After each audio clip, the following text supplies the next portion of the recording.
War Correspondent's camera breaks. Exposes legendary sniper.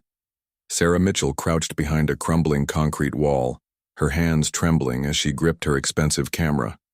The sound of gunfire echoed through the destroyed streets of eastern Ukraine, where she had been documenting the ongoing conflict for 3 months.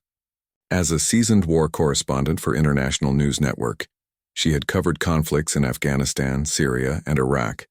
But something about this assignment felt different. The morning started like any other in the war zone. Sarah woke up in a makeshift shelter that used to be a school classroom. The windows were boarded up with wooden planks and sandbags lined the walls. She shared this space with other journalists, aid workers, and local civilians who had nowhere else to go. The smell of instant coffee mixed with dust and dampness filled the air as everyone prepared for another dangerous day.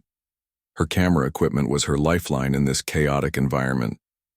The professional-grade camera had captured thousands of powerful images that told the stories of ordinary people caught in extraordinary circumstances.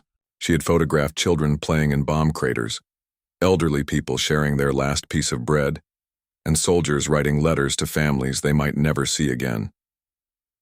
That particular morning, Sarah received a tip from her local contact. Dmitry, a former teacher who now helped journalists navigate the dangerous areas safely. He spoke in hushed tones about unusual sniper activity in the northern sector of the city. According to Dmitry, soldiers on both sides were talking about a mysterious marksman who seemed to appear and disappear like a ghost. Sarah packed her gear carefully, checking each lens and battery twice. Her camera bag contained not just photography, equipment, but also her survival kit. Water purification tablets, energy bars, a first aid kit, and a satellite phone for emergency communication.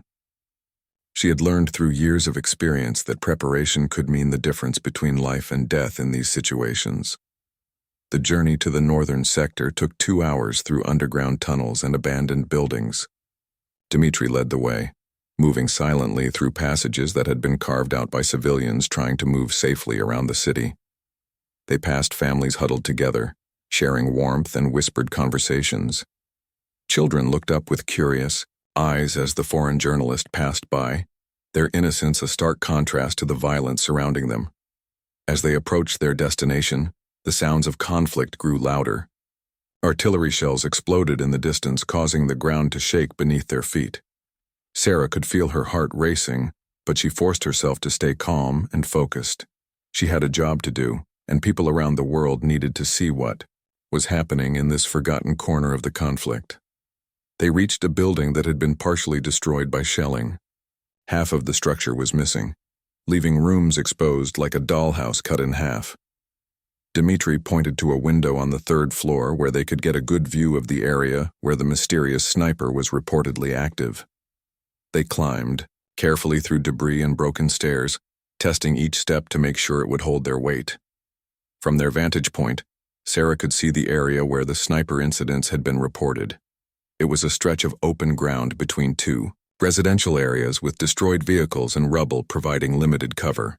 She set up her camera and began taking wide shots of the scene, documenting the destruction and the eerie quiet that had settled over the area. For several hours, nothing happened. Sarah waited patiently, knowing that war photography often required long periods of waiting for the right moment. She had learned to be comfortable with silence and stillness, understanding that the most powerful images often came when she least expected them. Around noon, she noticed movement in the distance. A small group of soldiers was moving carefully across the open area using the destroyed vehicles for cover. She raised her camera and began taking photographs, adjusting her settings for the bright midday light.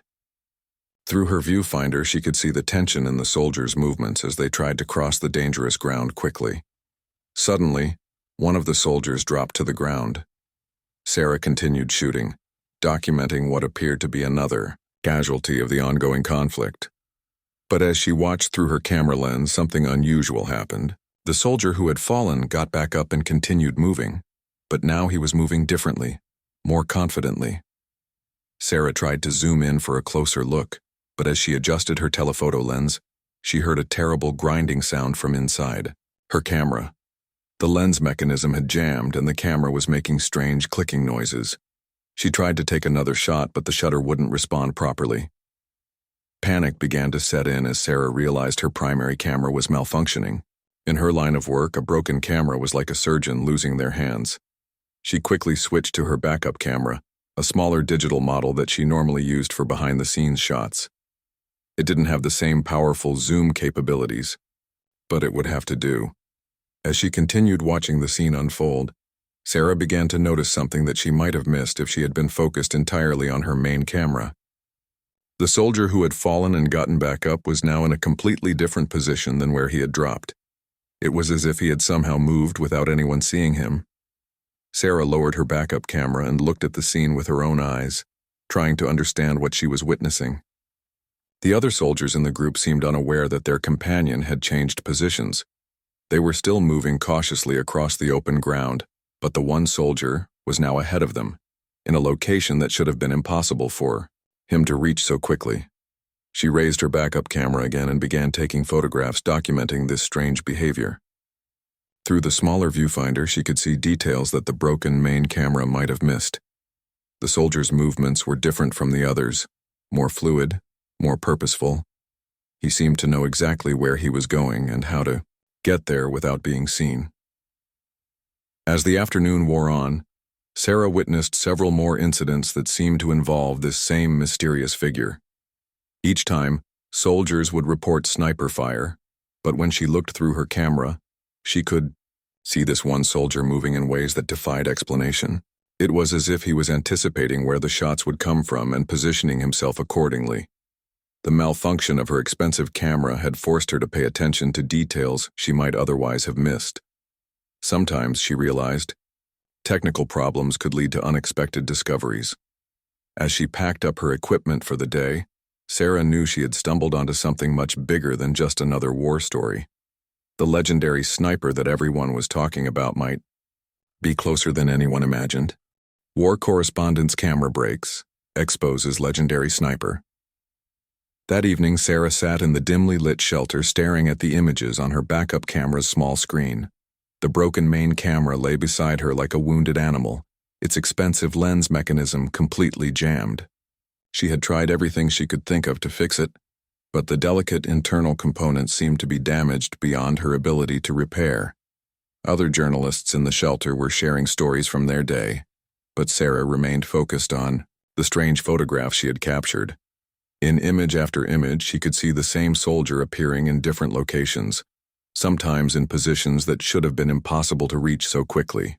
The timestamps on her camera showed that these movements were happening within minutes or even seconds of each other. Dmitri approached her with a cup of hot tea made from melted snow and whatever herbs the locals could find. He noticed her intense concentration on the camera screen and asked what had caught her attention so completely.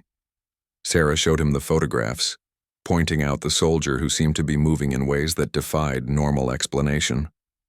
The former teacher studied the images carefully, adjusting his worn glasses and squinting at the small screen. After several minutes, he looked up at Sarah with a mixture of recognition and concern in his eyes. He began speaking in rapid Ukrainian, then caught himself and switched to his careful English. According to Dmitri, the local population had been telling stories about a soldier who seemed to be able to appear and disappear at will. They called him different names. Some said he was a ghost, others believed he was a guardian angel protecting the innocent civilians caught in the crossfire. But the soldiers had a different name for him. They called him the Shadow Walker. Sarah felt a chill run down her spine as Dmitri explained the legend that had grown around this mysterious figure.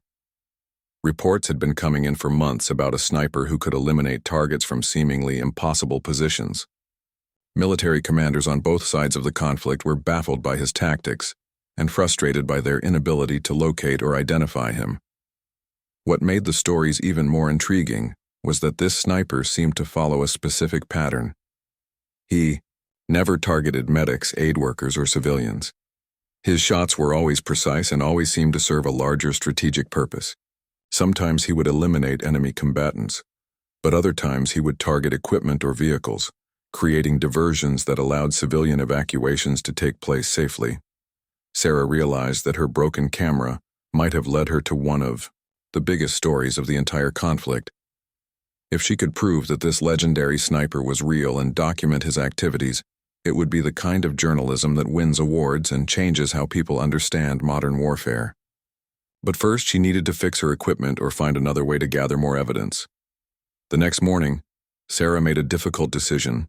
Instead of trying to repair her broken camera immediately, she would continue using her backup equipment and focus on gathering more information about the Shadow Walker.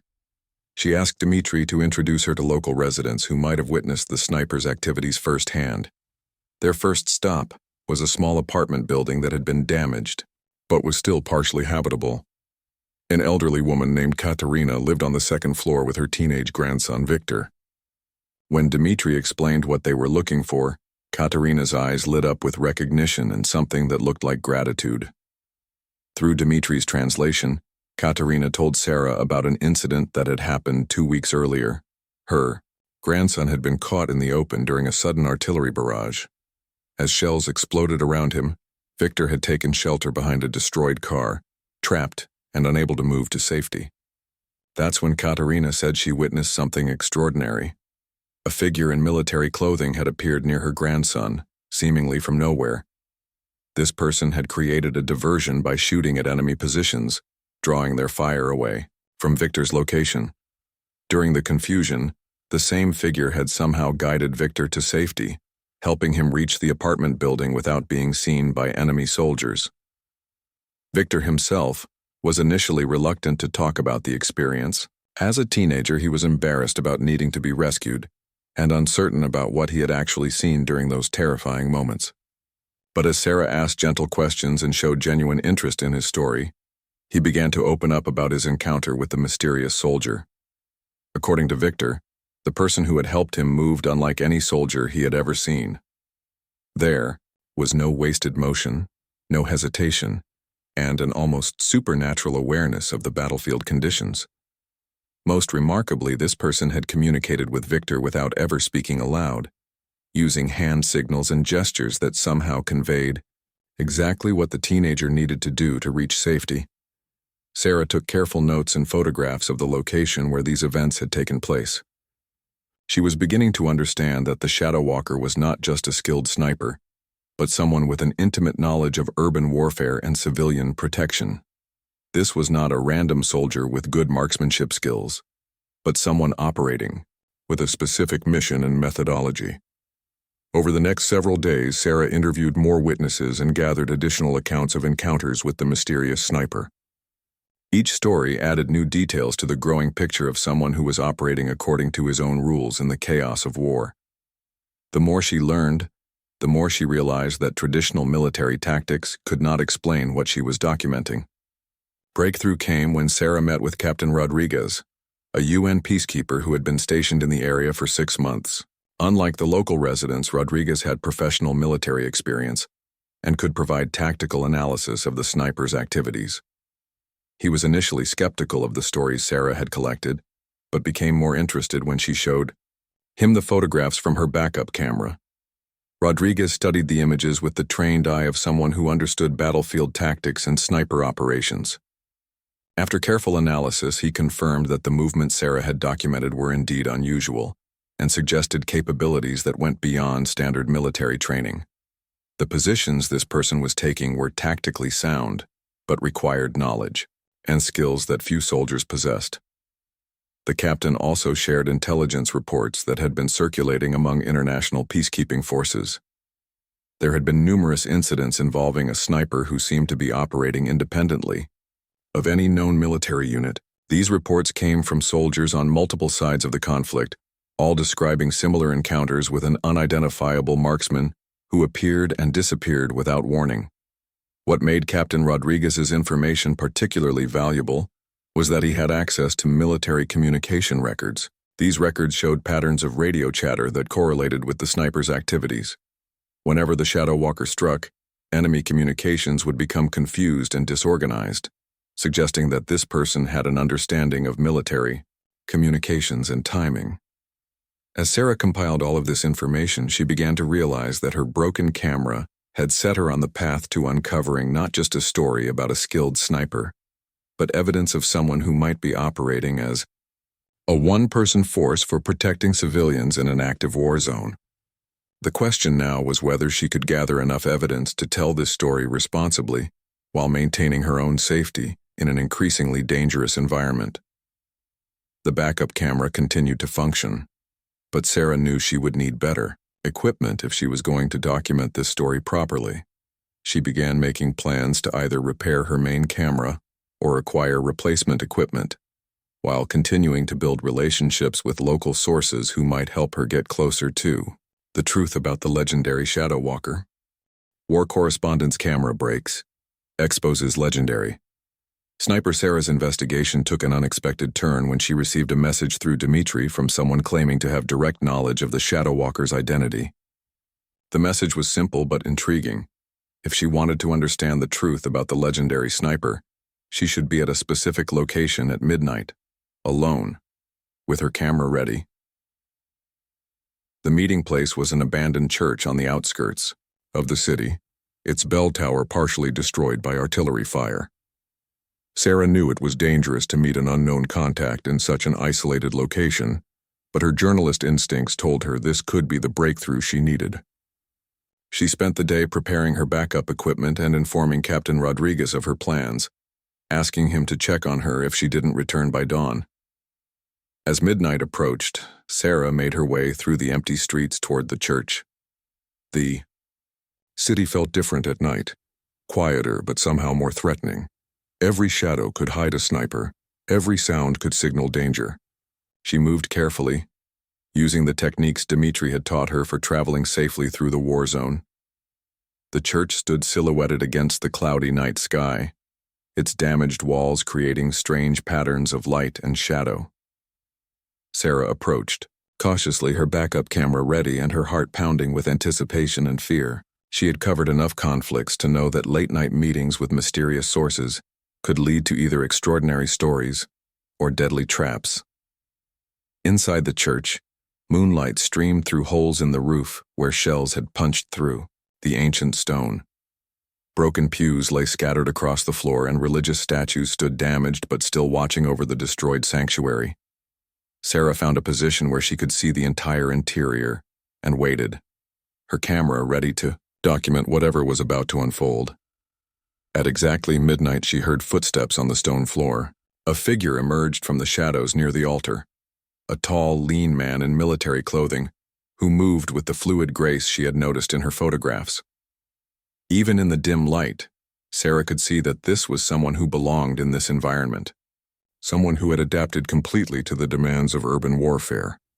The man spoke in accented English, his voice quiet but clear in the empty church. He introduced himself simply as Marcus, explaining that he had been watching Sarah's activities and was impressed by her dedication to understanding the truth rather than just collecting dramatic photographs for international media. Marcus told Sarah that he had been operating in this region for 8 months, initially as part of a special forces unit that had been deployed to gather intelligence about the conflict. However, as he witnessed the impact of the war on civilian populations, he had made the decision to operate independently, using his specialized training to protect innocent people rather than pursuing military objectives. Sarah listened carefully, while keeping her camera ready, unsure whether she should be documenting this conversation or focusing entirely on what Marcus was telling her. He seemed aware of her dilemma and gestured for her to take photographs if she wished, explaining that he had decided to trust her with his story because of the respectful way she had been investigating the reports about his activities. According to Marcus, his background was in reconnaissance and counter-sniper operations. He had been trained by military experts from several countries and had developed skills that allowed him to operate effectively in urban combat situations. But more importantly, he had grown up in a region that had experienced similar conflicts, giving him personal understanding of what civilians endure during wartime.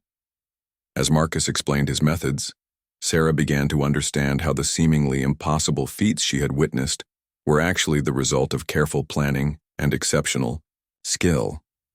He showed her how he used the city's destroyed infrastructure to create hidden routes that allowed rapid movement between positions. Underground tunnels, damaged buildings, and even sewer systems became part of a three-dimensional battlefield, that he had mapped and memorized completely. The sniper rifle Marcus carried was custom-modified for urban warfare, with specialized optics and sound suppression systems that made his shots difficult to locate. But according to him, the technical equipment was less important than understanding human behavior and predicting how people would react in dangerous situations. Marcus explained that his primary mission had evolved from gathering intelligence to what he called civilian shepherding. He positioned himself to create safe corridors for people trying to evacuate dangerous areas, eliminated threats that targeted non-combatants, and disrupted military operations that put innocent lives at risk. His reputation as a mysterious, almost supernatural figure was useful because it created psychological effects that protected people even when he wasn't physically present. Sarah asked Marcus why he had decided to reveal himself to her, and his answer surprised her. He explained that international attention was crucial for ending conflicts like this one, but most media coverage focused on dramatic violence rather than the human stories of survival and resilience. He had been watching her work and believed she was someone who would tell his story responsibly, helping people understand the complex realities of modern warfare. Over the next 2 hours, Marcus provided Sarah with detailed information about his operations and methodology. He showed her maps of the city marked with safe routes he had created, explained the communication systems he used to monitor military activities, and demonstrated some of the techniques he employed to move unseen through hostile territory. Most remarkably, Marcus offered to let Sarah accompany him on one of his operations, with the understanding that her safety would be his responsibility and that she would follow his instructions without question. This would give her the opportunity to document his activities directly and see firsthand how he managed to protect civilians while remaining invisible to military forces. Sarah realized this was an unprecedented opportunity for a war correspondent. No journalist had ever been given access to someone operating at this level of skill and independence in an active conflict zone. The story she could tell would provide insights into modern warfare that had never been documented before. However, she also understood the risks involved. If something went wrong during the operation, she could be killed or captured, and her presence could compromise Marcus's ability to protect the people who depended on his interventions. She needed to consider carefully whether the value of the story justified the potential consequences. As their meeting concluded, Marcus gave Sarah a modified radio that would allow her to receive updates about civilian evacuations and emergency situations where his assistance might be needed. He explained that if she decided to accompany him on an operation, she would need to be ready at short notice and prepared to move quickly through dangerous territory. Walking back to her shelter through the pre-dawn darkness, Sarah found herself processing everything she had learned during this extraordinary encounter. Her broken camera had led her to discover not just a legendary sniper, but someone who was redefining what it meant to be a soldier in modern conflicts. The question now was whether she had the courage to take the next step and document his work firsthand.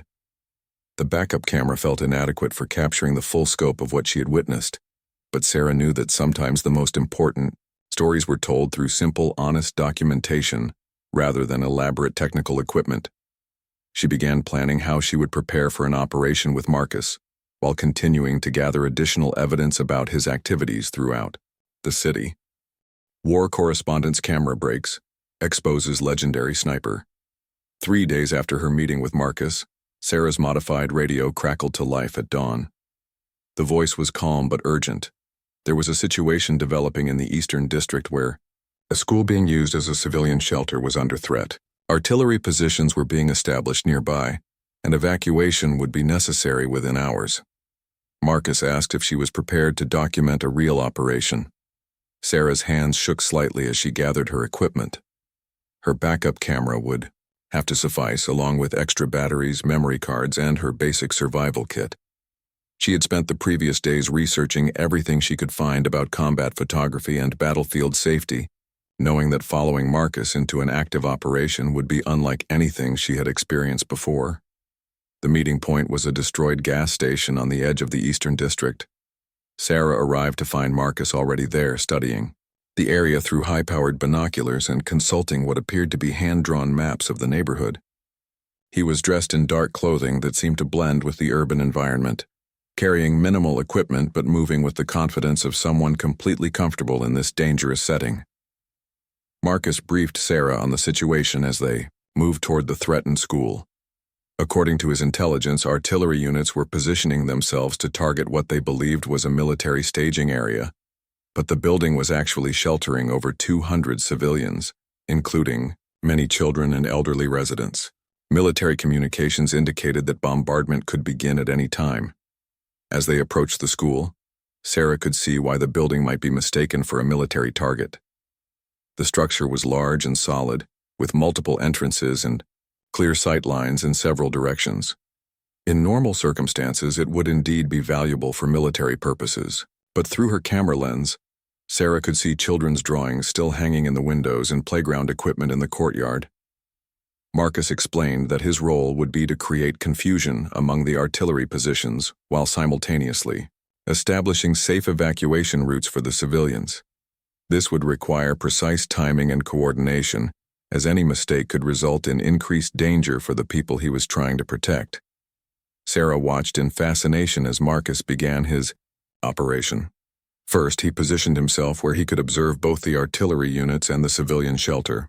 Using his specialized rifle, he began taking carefully planned shots, not at personnel, but at specific pieces of equipment that would disrupt communications and targeting systems. Each shot was calculated to create maximum confusion with minimal escalation. Marcus would eliminate a radio antenna here, disable a vehicle there, always from positions that made it impossible for the enemy to determine where the shots were coming from. The psychological effect was exactly what he had intended. The artillery crews became focused on locating the sniper rather than preparing their bombardment. While this was happening, Marcus used his radio to coordinate with contacts inside the school who had been quietly organizing the civilian evacuation. These were not military personnel, but teachers, parents, and community leaders who had learned to work together during the months of conflict. They moved groups of people through routes that Marcus had scouted and secured in advance. Sarah documented the entire process, amazed by the precision and coordination required to make it successful. Through her viewfinder, she could see Marcus moving between positions with impossible speed and stealth, appearing in locations that should have taken much longer to reach. His knowledge of the urban terrain was so complete that he seemed to be operating in a different dimension than the military forces trying to locate him. The most remarkable moment came when a group of children became separated from their parents during the evacuation. Sarah watched through her camera as Marcus appeared near the lost children, gently guiding them toward safety, while maintaining his overwatch of the entire operation. His ability to switch between lethal military operator and protective guardian was unlike anything she had ever witnessed. As the evacuation progressed, Sarah began to understand the broader impact of Marcus's activities. The artillery crews were becoming increasingly frustrated and disorganized. Their communications were disrupted, and their confidence in the intelligence about the target was wavering. Meanwhile, hundreds of civilians were moving to safety through routes that had been secured and protected by one person operating alone. The operation took 6 hours to complete. When the last civilian had been moved to safety, Marcus signaled for Sarah to follow him to an observation position where they could watch the aftermath. Within an hour of the successful evacuation, the artillery bombardment began, destroying the school building completely. Sarah felt a mixture of horror and relief as she watched the building where children had been playing just hours earlier disappear in explosions and smoke. If not for Marcus's intervention, the casualty count would have been devastating. Instead, all 200 civilians were safely relocated, and the only casualties were some communication equipment and military vehicles. As they moved away from the combat zone, Marcus explained to Sarah how this operation was typical of his activities throughout the region. Military forces on all sides were operating with incomplete information and often targeted civilian areas by mistake. His role was to create enough confusion and disruption to prevent these tragedies while avoiding direct confrontation that could escalate the broader conflict. Sarah realized she had documented something unprecedented, a one-person humanitarian operation that had saved hundreds of lives through a combination of military expertise and deep understanding of civilian protection needs. The photographs and notes she had gathered would tell a story that challenged traditional understanding of how individuals could make a difference in modern warfare. During their return journey, Marcus provided Sarah with additional context about his operations. He explained that there were other people like him operating in different regions, former military personnel who had chosen to use their skills for civilian protection rather than traditional military objectives. They formed an informal network, sharing information and coordinating activities when possible. This revelation added another dimension to Sarah's story. What she had initially thought was an isolated case of one exceptional individual was actually part of a broader phenomenon. Skilled military veterans who had adapted their training to serve humanitarian purposes in conflict zones around the world.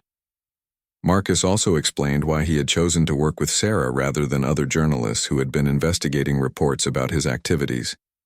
He had been observing her approach to covering the conflict and was impressed by her focus on human stories rather than just dramatic violence. He believed she would understand the complexity of what he was doing and present it accurately to international audiences. As they reached the relative safety of the Western District, Sarah found herself processing the extraordinary experience she had just documented. Her broken camera had led her not just to discover a legendary sniper, but to witness firsthand how one person with specialized skills and deep commitment could protect hundreds of innocent people in an active war zone. Backup camera she had been forced to use contained images and footage that would tell one of the most important stories of her career. But more than that, Sarah realized she had gained insights into modern warfare and humanitarian action that would change how she understood conflicts for the rest of her professional life. Marcus prepared to disappear back into the urban landscape, where he continued his protective operations. Before parting ways, he reminded Sarah that there were many other stories like his waiting to be told, and that responsible journalism could play a crucial role in highlighting alternatives to traditional military approaches to civilian protection in war zones. War Correspondent's camera breaks exposes legendary sniper back at her shelter. Sarah spent the next week carefully reviewing and organizing the material she had gathered during the school evacuation operation. The images from her backup camera told an extraordinary story, but she knew that presenting this information responsibly would require careful consideration of the ethical and security implications. Her first concern was protecting Marcus's identity and operational methods.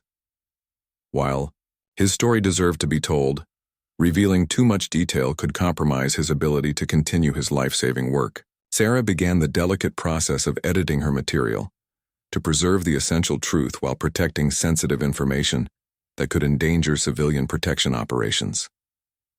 The photographs she had taken during the evacuation showed the precision and coordination of Marcus's work, but they also captured something more subtle: the faces of the people who had been saved. Children who would have died in the artillery bombardment were now safely relocated. Families had been kept together during a terrifying experience. Elderly residents who couldn't move quickly had been helped to safety through carefully planned routes. Sarah realized that her story was not just about an exceptional sniper, but about a different approach to humanitarian action in modern conflicts. Traditional aid organizations often struggled to operate effectively in active war zones, but Marcus had demonstrated how military skills could be adapted to serve civilian protection needs directly and immediately.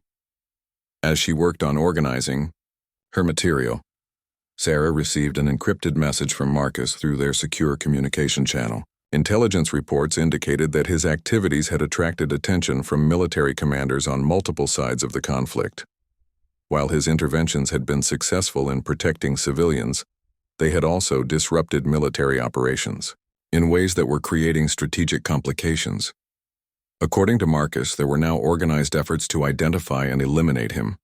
Special forces units were being deployed specifically to hunt for the mysterious sniper who had been interfering with military activities throughout the region. This meant that future operations would be significantly more dangerous, and his ability to protect civilians might be compromised.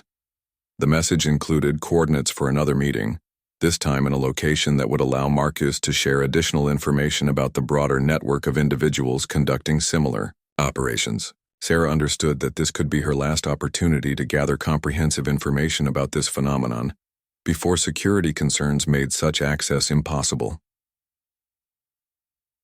The meeting location was an underground tunnel system that had been part of the city's old subway network.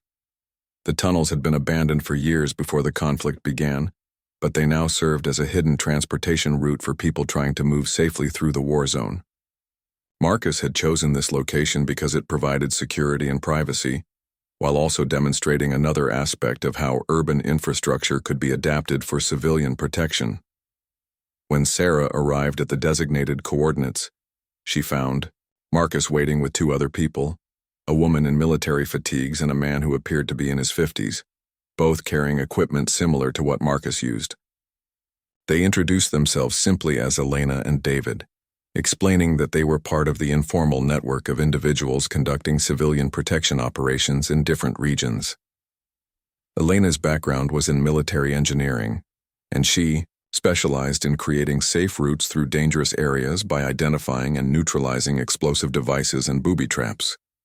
Her work complemented Marcus's activities by ensuring that evacuation routes remained secure even after he had established them. She had been operating in the southern part of the city, where her expertise had enabled the safe relocation of entire neighborhoods. David's specialty was intelligence gathering and communication systems.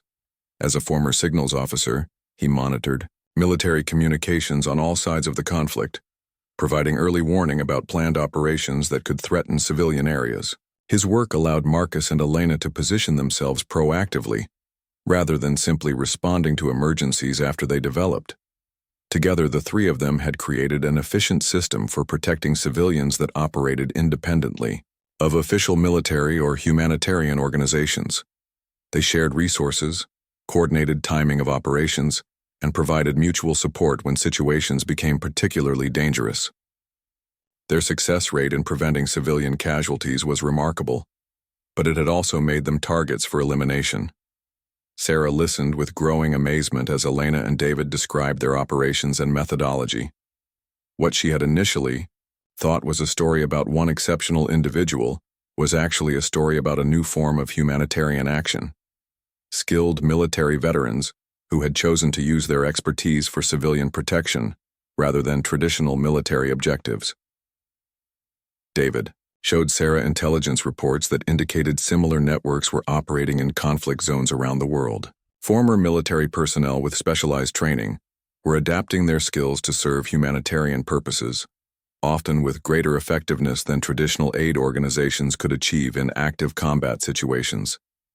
The implications were significant for how international communities understood and responded to modern conflicts. These individuals were proving that direct action for civilian protection was possible even in the most dangerous circumstances. But they were also operating outside of official recognition or support systems. Elena explained that their activities were funded through a combination of personal resources and donations from private individuals who supported their work. They received no official backing from governments or international organizations, which gave them operational flexibility, but also left them vulnerable to political pressures and security threats. As their meeting continued, Marcus shared intelligence about the military units that were now hunting for them. The search operations were becoming more sophisticated and aggressive, using advanced tracking technology and specialized personnel trained in counter-sniper operations. The window for conducting effective civilian protection missions was closing rapidly. This information created a dilemma for Sarah. Her story about Marcus and his colleagues could bring international attention to their work and potentially generate support for their activities. However, publicity could also make them easier targets for the military forces trying to eliminate them. She needed to find a way to tell their story without compromising their operational security. Elena suggested that Sarah focus her reporting on the broader concept of veteran-led humanitarian action rather than specific individuals or locations.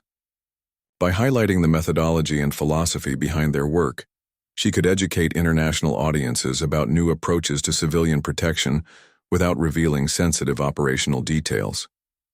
David provided Sarah with documentation about civilian casualties that had been prevented through their interventions.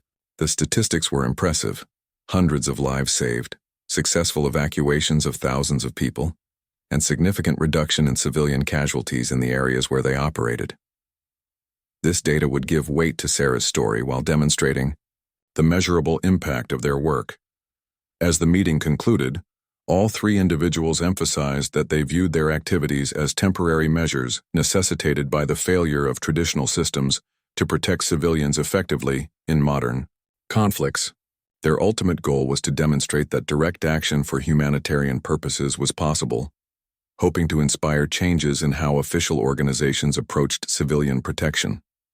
Marcus, Elena, and David prepared to return to their respective areas of operation, knowing that increased military pressure would make their work more dangerous but also more necessary.